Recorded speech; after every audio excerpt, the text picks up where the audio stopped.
is sketchbook drawing and painting, actually, painting in gouache. I'm going to show you how to use it very much as you would a watercolor, and then we're going to build on top of that to make it a little bit more unique style.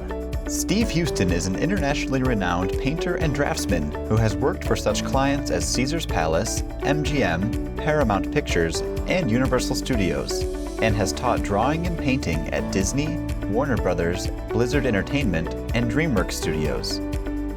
It really takes a tremendous amount of mileage to be excellent at any craft, and of course art is no different than that.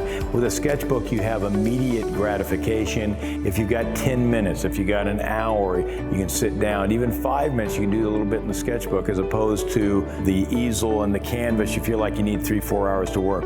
So I have that sketchbook with me all the time. I find a couple minutes here and there to use it.